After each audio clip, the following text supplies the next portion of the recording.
At the start of the year, I was worried about trying to find a circle of friends, and I thought I could do so by making a strong impression of myself.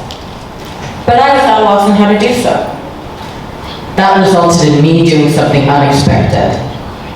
Now, you see, a few weeks before this day, I talked with one of my friends for quite a bit, and she told me that I was, and I quote,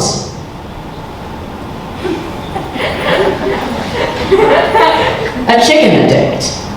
And the thing is, she wasn't wrong, and in the pressure to make others like me, my brain was in overdrive, and I thought this is the answer.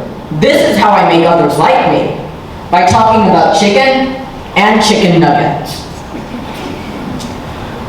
So, that's what I did that day, and unfortunately, while my jokes did get me a few laughs, by the end of the day, I was feeling just as lonely as I did at the start.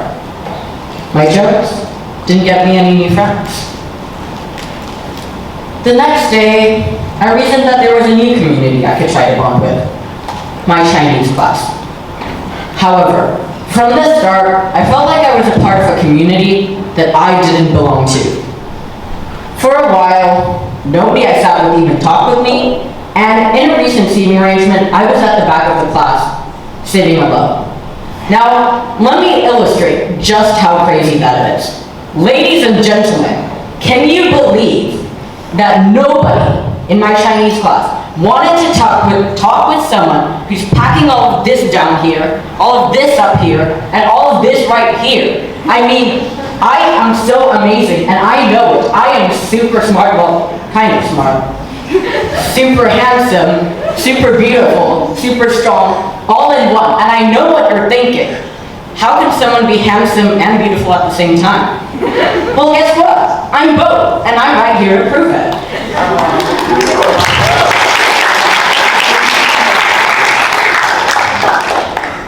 But still, nobody would talk with me. And as a result, I resorted to working twice as hard to achieve high grades, hoping people would notice that, but nevertheless, it was like nobody even knew I existed. Later on in the year, Outdoor Ed came along, and I reasoned that this was a chance to show who I truly was. With that said, even after my efforts to lead a team during a trek, make others laugh in group conversations, and more, it seemed as if, once again, my efforts went unappreciated. I remember countless times throughout Outdoor Ed in which I just sat alone. Others thought I just needed some quiet, but in reality, I was depressed at how little others cared about me. Now, what's happening here is that no matter what I tried to do, I was often forced into a state of quietness. It isn't my nature to be quiet, but I always expected to have at least some friends I could talk with, but in some places, that just didn't happen. I often walk alone, I often eat lunch alone, and I often sit in class, feeling alone. So, when an assembly during diversity week came along, and volunteers were asked to express whether or not they ever felt lonely throughout their life, I was surprised when more than 50% said yes. That suddenly got me thinking, do that many people really feel lonely? After further research, here's what I found out. Based on a Beyond Social Services survey conducted in Singapore, 81% of students agree or strongly agree that they have enough friends, 77% believe their friends support them, and 71% find it easy to fit in with others. Now, although that sounds good, that still means that 19% don't think they have enough friends, 23% don't think their friends support them, and 29% don't find it easy to fit in with others. These are all unacceptable numbers. And we can't forget about the diversity week assembly either. I was so self-absorbed about how lonely I was feeling that I completely forgot others feel lonely too. And if this is really the case, then how do we fix it? Whenever I was feeling lonely throughout grade 8, I would sit here near the lockers before school started with a few people from my advisory. And I thought that right there was a great way for me to connect with others. I started talking with these people one-on-one.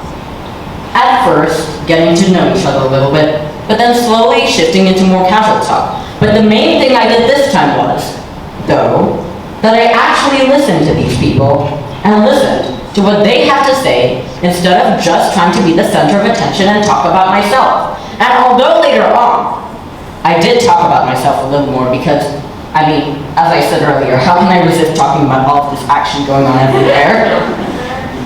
Simply starting with listening to these people first has allowed me to form meaningful relationships that I hold now and can even rely on when I feel alone. It may not have helped the people I talk with, but it certainly helped me overcome my loneliness. And now, during this time of COVID-19, it could be more important to do so. Based on an Academia FG article I read, COVID-19 restrictions disrupted social and work-life routines. And because we human beings create and define our sense of identity, purpose, and meaning largely within our relationships and connections in communities, a loss of connection can cause loneliness. However, by taking the time to talk one-on-one with others, or just simply accompanying them, you can make all the difference to their well-being. And let me tell you that it won't be perceived as pity. Whenever I was feeling lonely, all I really cared was that someone would at least talk with me. Therefore, to the more introverted people like me, by taking the time to talk one-on-one with others, you can not only overcome your loneliness, but you can also help others get through their loneliness too, thereby forming valuable relationships. And quite a handful of people have. In fact, some of the most popular people I know, who are truly, genuinely well-liked, and their popularity isn't just superficial, aren't appreciated because of their talents and accomplishments. Because in reality, while that may earn respect, it doesn't actually lead to friendships. No. The number one reason why they're so widely appreciated is because of their personality. Specifically that, besides charisma and zest, they also have genuine concern towards everyone, individually, by taking the time to talk with and listen to them. They aren't liked because they are the center of attention. They're liked because they center their attention towards other people. And in the end, the funniest thing is that they are the ones who become the center of attention. Thank you.